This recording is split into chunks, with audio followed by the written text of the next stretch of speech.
Chapter chemical bonding का एक नया टॉपिक आज स्टार्ट करते हैं। Lewis dot structure. Lewis dot structure जैसे आपने कंपाउंड देखे होंगे। सपोज करिए अमोनिया की बात करते हैं। अमोनिया आपका NH3। ये जो अमोनिया NH3 है ये इसका एक मॉलिक्यूलर फार्मूला है, लेकिन यदि हम इसका स्ट्रक्चर फार्मूला बनाएं तो ये NH3 इस तरह से बनता है।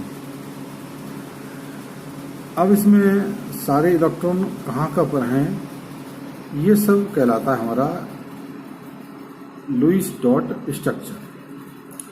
तो लुईस डॉट स्ट्रक्चर कैसे बनते हैं ये आज आप सीखेंगे। तो इसके लिए पहले तो कुछ हम फार्मूले देखेंगे। पहला फार्मूला है total electron in valence shell. हम सबसे पहले क्या करेंगे, जैसे ये हमारा अमोनिया है तो इस अमोनिया की नाइट्रोजन की जो वैलेंस सेल है उसमें 5 इलेक्ट्रॉन, हाइड्रोजन की जो वैलेंस सेल है उसमें 1 इलेक्ट्रॉन, 3 हाइड्रोजन तो 3 हो गए, 5 और 3 ऐसे करके क्या करेंगे, हम टोटल इलेक्ट्रॉन निकालेंगे वैलेंस सेल के। तो उसको निकालने का तरीका यही है, सिंपल तरीका यही हो गया। जैसे ये तो एक न्यूट्रल कंपाउंड था, तो न्यूट्रल है तो ऐसे निकल जाएगा, लेकिन न्यूट्रल नहीं है, मान लीजिए इस पर कोई चार्ज होता, सपोज करिए SO4 नेगेटिव होता, तो इसमें क्या होता है, ये नेगेटिव ये 2 इलेक्ट्रॉन और इसमें ऐड हो जाएंगे, जुड़ जाएंगे। या कोई पॉजिटिव होता, मान लीजिए H3O पॉजिटिव है, तो पॉजिटिव वाले में क्या होता है, 1 पॉजिटिव है तो 1 माइनस हो जाएगा। इसलिए हमारा फार्मूला क्या बनता है, valence electron of all atom plus negative charge. मैंने कहा था नेगेटिव चार्ज होता तो वो इलेक्ट्रॉन जुड़ जाते हैं, प्लस यहाँ माइनस होगा, माइनस पॉजिटिव चार्ज। जितना पॉजिटिव चार्ज है उतना हमारा माइनस हो जाएगा। दूसरा हम फाइंड करेंगे बॉन्ड पेयर इलेक्ट्रॉन, यानी उसमें बॉन्ड पेयर इलेक्ट्रॉन कितने हैं। जैसे ये NH3 है, इसमें ये 1 2 3 सिंगल बॉन्ड है। तो जो सिंगल बॉन्ड होती हैं, एक सिंगल बॉन्ड 2 इलेक्ट्रॉन से बनती है, इसलिए क्या करते हैं, जितनी बॉन्ड हों उसमें से 2 का मल्टीप्लाई कर देंगे। ठीक है, यहाँ ध्यान देंगे सिंगल बॉन्ड हमें गिननी है। ठीक है, और लास्ट में आता है हमारा लोन पेयर इलेक्ट्रॉन। क्या आता है, लोन पेयर इलेक्ट्रॉन। तो ये लोन पेयर इलेक्ट्रॉन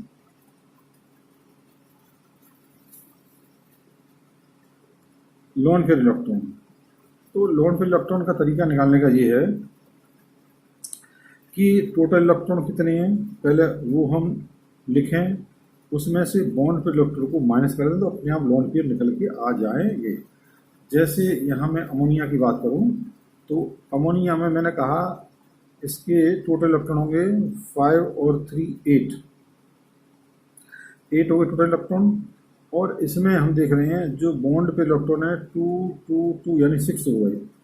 तो इस 8 में से 6 माइनस कर दोगे तो हमारी लोन पेयर, ये जो इलेक्ट्रॉन है को लोन पेयर कहते हैं, ये अपने आप निकल के आ जाएंगे। तो पहला हमें काम ये करना है। कुछ और रूल हैं, ज़रा उनको समझ लें। पहला रूल हमारा है, सबसे पहले क्या करना है हमको, सेलेक्ट सेंट्रल एटम। जैसे मान लीजिए आपका ये कंपाउंड हमारा H2SO4 है, तो इसमें से हमको सेंट्रल एटम को सिलेक्ट करना है। तो H2SO4 में हम सेंट्रल एटम सल्फर लेंगे। ध्यान देंगे इसमें सेंट्रल एटम वो लेते हैं जो कम से कम हो, जिसके एटम कम हो। दूसरा, हाइड्रोजन और फ्लोरीन कभी सेंट्रल एटम नहीं होते, ये ध्यान रखेंगे। Hydrogen and fluorine can never be central atom. अच्छा, बाकी दूसरा काम क्या करते हैं कि जैसे मान लीजिए सेंट्रल एटम ये हो गया, अब ये जो शेष एटम रह गए वो कॉर्नर एटम कहलाते हैं। इनको कॉर्नर में सेट करना है। O4 है तो 1O 2O CO4। अब रह गया हाइड्रोजन। हाइड्रोजन हमेशा सबसे लास्ट में होता है, हाइड्रोजन के बीच में नहीं आता, कहीं भी रखते हैं हाइड्रोजन को। चलिए यहाँ रख दिया मैंने, ये हाइड्रोजन। तो इस तरीके से लेकर हम पहला काम करेंगे कि सेंट्रल एटम सेलेक्ट करेंगे और बाकी कॉर्नर वाले एटम भी हम सेलेक्ट करेंगे। दूसरा काम हमें ये करना है कि ये जो कॉर्नर वाले एटम होते हैं, ये कॉर्नर, ये कॉर्नर, ये कॉर्नर, ये कॉर्नर पर, इनमें हमेशा ऑक्टेट कंप्लीट हमें करना होता है, यानी 8 इलेक्ट्रॉन हमें करने हैं। इसमें 8 इलेक्ट्रॉन करने वाले सिंगल बॉन्ड में 2 ये हुए, तो 2 2 और 2, 2 2 4 और 2 6 और 2 6 पूरे हो गए। ऐसे हमें 8 इलेक्ट्रॉन कंप्लीट करने हैं। अच्छा, जैसे मान लीजिए ये भी हैं तो यहाँ भी हमको करने पड़ेंगे, लेकिन जो हमारा सेंट्रल एटम है ये जरूरी नहीं कि हमेशा इसमें 8 इलेक्ट्रॉन तक ही हों, इसमें 8 या 8 से ज़्यादा इलेक्ट्रॉन हो सकते हैं। जैसे मान लीजिए ये हमारा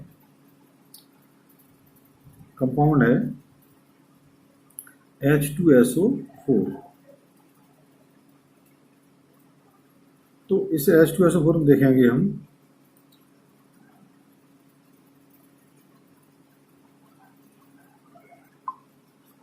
तो इस H2SO4 में हम देख रहे हैं सल्फर के एक साइड में ये डबल बॉन्ड है, इधर डबल बॉन्ड है, ये सिंगल बॉन्ड और ये सिंगल बॉन्ड, यानी कुल मिलाकर बॉन्ड हो गई 2 3 4 5 6 बॉन्ड है। तो 6 बॉन्ड वाला हो गया, इलेक्ट्रॉन हो गए इसके पास 12। इसका मतलब क्या हो गया कि जो हमारा सेंट्रल एटम है उसके पास 8 से ज़्यादा इलेक्ट्रॉन हो सकते हैं। लेकिन यदि मान लो हाइड्रोजन कॉर्नर पे है तो हाइड्रोजन के लिए केवल 2 इलेक्ट्रॉन ही होंगे, यानी ये केवल डुप्लेक्ट कंप्लीट करता है। बाकी यदि कोई ऑक्सीजन है तो ये 8 करेगा, ये 8 करेगा। तो इस तरीके से कि कुछ रूल हैं जो हमें ध्यान रखने पड़ेंगे। अब आगे कुछ मैं लेता हूँ एग्जाम्पल। मैंने एग्जाम्पल लिया CO2। तो CO2 में सबसे पहला का हमारा जो है कि इलेक्ट्रॉनिक कॉन्फ़िगरेशन निकालें। जैसे कार्बन का एटॉमिक नंबर 6 है, 2 and 4 हो गया, ऑक्सीजन 8 2 and 6 हो गया। तो सबसे जो इसकी वैलेंस सेल है इसमें 4, इसमें 6 इलेक्ट्रॉन है, इसलिए टोटल इलेक्ट्रॉन निकालें हम तो वो कितने हो जाएंगे, C यानी 4 प्लस O2 यानी 6 इंटू 2, तो कितने हो गए टोटल, 16 इलेक्ट्रॉन हो गए टोटल। अब क्या करना है, हमको निकालना है लोन पेयर इलेक्ट्रॉन। कभी लोन पेयर इलेक्ट्रॉन निकालने हो तो तरीका हमारा ये है कि आप जैसे कोई भी स्ट्रक्चर है, सेंट्रल एटम लीजिए, इनके कॉर्नर एटम सेट करिए और सिंगल बॉन्ड बना दीजिए। स्टार्टिंग में केवल आप सिंगल बॉन्ड बनाएं। सिंगल बॉन्ड बनाने के बाद हम देखेंगे इसमें जो बॉन्ड पेयर निकाले, पहले बॉन्ड पेयर इलेक्ट्रॉन। तो जो बॉन्ड पेयर इलेक्ट्रॉन है वो कितने हो गए, 4 हो गए। ये 2 सिंगल बॉन्ड है तो 4 इलेक्ट्रॉन बॉन्ड पेयर हो गए। अंत में निकालने हमको लोन पेयर इलेक्ट्रॉन। तो क्या करना, हमको इसमें से इसको माइनस कर देना है, ये रह गया हमारे 12। इतना काम कर लेंगे। इसको करने के बाद क्या करना है हमको कि ये जो लोन पेयर इलेक्ट्रॉन है, इन इलेक्ट्रॉन का यूज हम करेंगे यहाँ पर, जो कॉर्नर वाले एटम हैं इनका ऑक्टेट कंप्लीट करेंगे। तो देखिए ऑक्सीजन है, यहाँ 2 हो गए, तो यहाँ 2, यहाँ 2 और यहाँ 2, इस तरीके से पूरे हो गए। कितने हो गए इसके, ये हमारे इलेक्ट्रॉन हो गए 8। ऐसे ही मैं इस ऑक्सीजन को देखूं, यहाँ 2 हैं, 1 2 3 4 5 6 और इस तरीके से लेकर 2 ये हो गए, 8 इसके हो गए। 12 इलेक्ट्रॉन थे, 6 यहाँ पर हो गए, 6 यहाँ पर हो गए, कुल मिलाकर 12 पर हो गए। इसका ऑक्टेट कंप्लीट हो गया, इसका ऑक्टेट कंप्लीट हो गया, लेकिन कार्बन का ऑक्टेट कंप्लीट नहीं हुआ है। चूंकि कार्बन का ऑक्टेट कंप्लीट नहीं हुआ है, तब ऐसी कंडीशन में क्या करते हैं कि ये जो हमारे लोन पेयर इलेक्ट्रॉन हैं, इनको हम डबल बॉन्ड या ट्रिपल बॉन्ड बनाने में यूज करते हैं। तो अब क्या करेंगे जरा देखें। तो ये बन गया हमारा COO, यहाँ पर अब रह गए 4 इलेक्ट्रॉन, ये सिंगल बॉन्ड था, ये 2 इलेक्ट्रॉन यहाँ आ गए तो ये डबल बॉन्ड हो गया। ऐसे यहाँ रह गए 4 इलेक्ट्रॉन, यहाँ सिंगल बॉन्ड पहले से था, 2 इलेक्ट्रॉन यहाँ आ गए तो एक बॉन्ड और बन गई। अब जब हम देखें इस ऑक्सीजन के पास 1 2 3 4 और 1 2 3 4 यानी 8 हो गए। ऐसे इस ऑक्सीजन के पास 1 2 3 4 और 1 2 3 4 8 इसके पास हो गए। इस कार्बन के पास देखें तो 1 2 3 4 1 2 3 4 इसके पास भी 8 इलेक्ट्रॉन हो गए। इस तरीके से क्या हुआ जी, हमारा कार्बन डाइऑक्साइड का स्ट्रक्चर बन गया। अब लिया मैंने H3O कैटाइन। हाइड्रोजन हम जानते हैं एटॉमिक नंबर 1, लास्ट शेल में इलेक्ट्रॉन 1।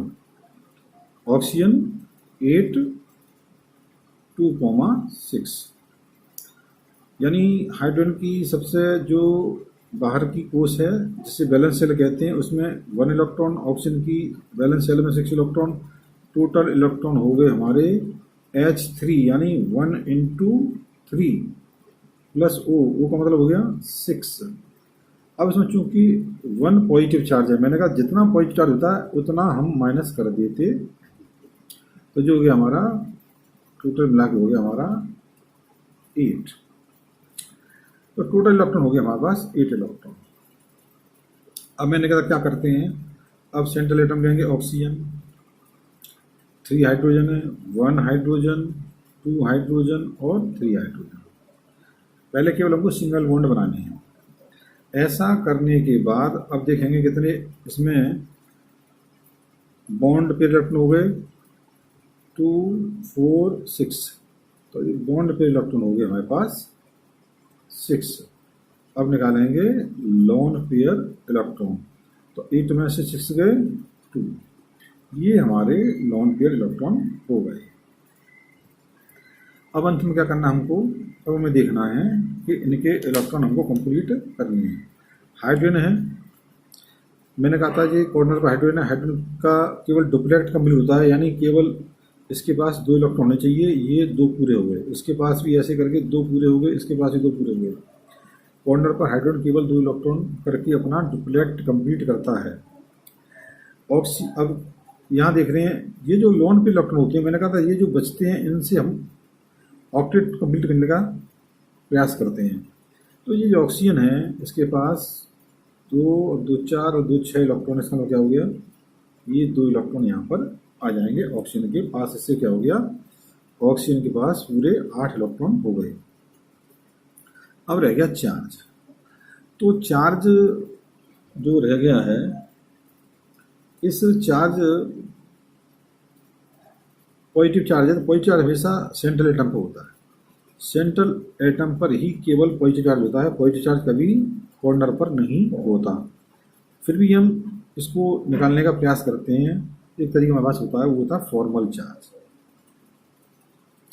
तो देखिए फॉर्मल चार्ज निकालेंगे, वो कैसे निकालते हैं फॉर्मल चार्ज, जिस पर हमें फॉर्मल चार्ज निकालना है, जैसे मतलब ऑक्सीजन निकालना है, तो ऑक्सीजन की वैलेंस शेल के इलेक्ट्रॉन लिखो पहले, कितने होते हैं 6। अब क्या करना, माइनस इस पर जितने लोन पेयर हैं 1 2 2, माइनस जितनी बॉन्ड से ये जुड़ा हुआ है, या तो सीधी बॉन्ड 3 लिख दो, या इनके इलेक्ट्रॉन 2 2 4 और 6 में से आधा कर दो। तो मैं 6/2 कर देता हूँ, वैसे तो 3 निकल जाएगा। इसको निकालने का क्या निकल जाएगा, 6 - 2 - 3 इजिकल टू क्या निकल आ गया, +1। तो हमने क्या देखा कि ऑक्सीजन पर हमने फॉर्मल चार्ज निकाला, वो निकल के आ गया +1। यही हमारा चार्ज मैंने पहले लगा दिया था। तो इस तरीके से हमने H3O का भी लुईस डॉट स्ट्रक्चर निकाल दिया। अब मैं निकाल रहा हूँ सल्फेट का। तो सल्फेट में सबसे पहले सल्फर 16 2 8 6, ऑक्सीजन अभी निकाला हमने 8 2,6। तो क्या देखा हमने, सल्फर की भी वैलेंस शेल में 6 इलेक्ट्रॉन है, ऑक्सीजन की वैलेंस शेल में 6 इलेक्ट्रॉन है, इसलिए टोटल इलेक्ट्रॉन हो जाएंगे सल्फर का मतलब हो गया 6 प्लस ऑक्सीजन में 6 4 ऑक्सीजन है। दूसरा मैंने कहा था जितना नेगेटिव चार्ज होता है उतने इलेक्ट्रॉन को हम प्लस कर देते हैं, ऐसा मैंने फार्मूला ऊपर लिखाया भी है। इससे क्या हो गया, ये टोटल इलेक्ट्रॉन निकल गया आगे 24 26 और 6 32, ये इतने इलेक्ट्रॉन निकल के आ गए। अब मैंने कहा क्या करना है हमको, अब क्या करना है हमको, करना है सीधा सीधा सेंट्रल एटम पहले छांटिए, ये सल्फर हो गया, कॉर्नर वाले इलेक्ट्रॉन लिखिए 1 2 3 एंड 4, ये हो गया। सिंगल बॉन्ड लगा लीजिए 1 2 3 4, इससे निकलेंगे हमारे बॉन्ड पेयर इलेक्ट्रॉन 1 2 3 4, यानी कुल मिला के 4 सिंगल बॉन्ड इलेक्ट्रॉन हो गए 2 × 4 = 8। अंत में निकाल लीजिए क्या, लॉन्ग पेयर, वो कितने हो जाएंगे, इस 32 में से 8 को माइनस कर दीजिए, तो ये निकल के आगे तुम्हारे 24। कुल हमारे पास लॉन्ग पेयर 24 इलेक्ट्रॉन है। अब क्या करना है, इन इलेक्ट्रॉन से कॉर्नर वाले और सेंट्रल मेटल जो एटम है उसका हमें ऑक्टेट कंप्लीट करना है। करें, यहाँ पर 2 पहले से ही हैं, तो 1 2 3 4 5 6, इसका भी करें 1 2 3 4 5 6, इसका करें 1 2 3 4 5 6 1 2 3 4 5 6, सबके मैंने 6 इलेक्ट्रॉन कर दिए। ये 24 थे, तो 6 यहाँ पर प्रयोग हुए, 6 यहाँ प्रयोग हुए, 6 यहाँ पर, 6 यहाँ पर, कुल मिलाकर पूरे 24 मैंने प्रयोग कर लिए। क्योंकि इसका ऑक्टेट यहाँ कंप्लीट हो गया 1 2 3 4 5 6 और 2 ये 8 पूरे हो गए, ऐसे सबके 8 पूरे हो जाएंगे। सल्फर का भी यहाँ पर ऑक्टेट कंप्लीट है 1 2 3 4 5 6 7 8, तो हम देख रहे हैं इस तरह से सभी का ऑक्टेट कंप्लीट हो चुका है। तो ऐसा लग रहा है कि हमारा स्ट्रक्चर कंप्लीट हो गया, लेकिन मैंने कहा था, स्टार्टिंग बताया था कि सेंट्रल एटम जो होता है वो हमेशा अपनी मैक्सिमम कोवैलेंसी को कंप्लीट करने का प्रयास करता है, और सल्फर की जो मैक्सिमम कोवैलेंसी है वो होती है 6। कितनी होती है, 6। यहाँ पर हो रही है केवल 4। तो 6 के लिए क्या होगा, यहाँ से 2 इलेक्ट्रॉन ये यहाँ चले जाएंगे, ये यहाँ चले जाएंगे, तो क्या बनेगा जरा देखें, सल्फर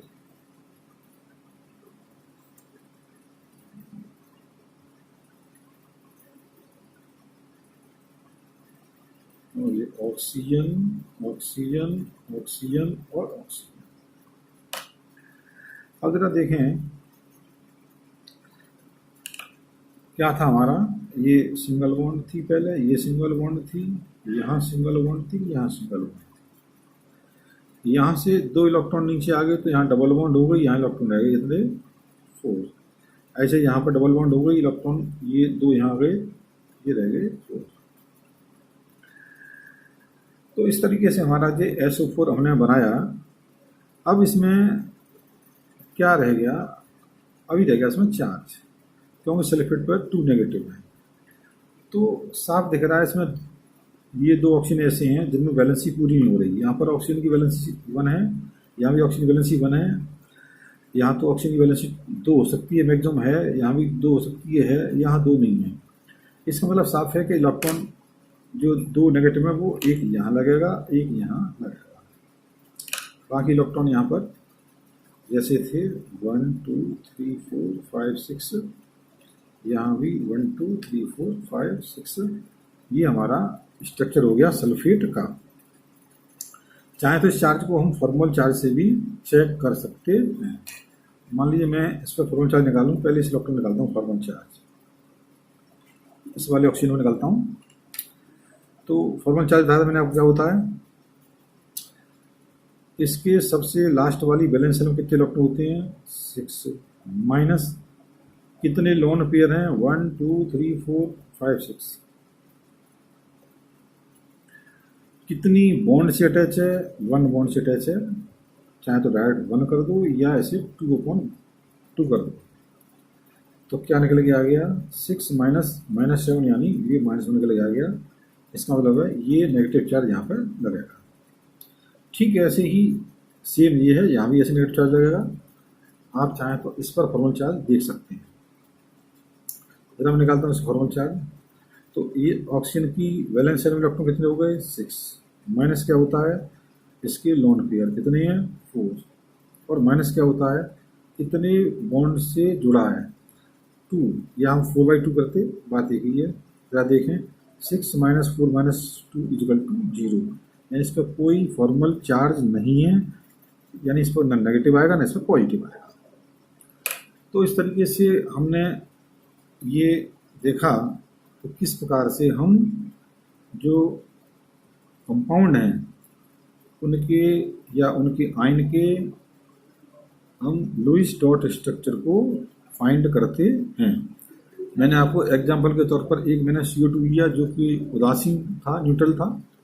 एक मैंने कैटायन लिया H3O, कैटायन धनायन वाला लिया मैंने, और एक मैंने एनायन लिया सल्फेट डबल नेगेटिव वाला। तो विश्वास है कि आप शायद इलेक्ट्रॉन लुईस डॉट स्ट्रक्चर या इलेक्ट्रॉन बिंदु सूत्र जिन्हें कहते हैं निकालना सीख गए होंगे।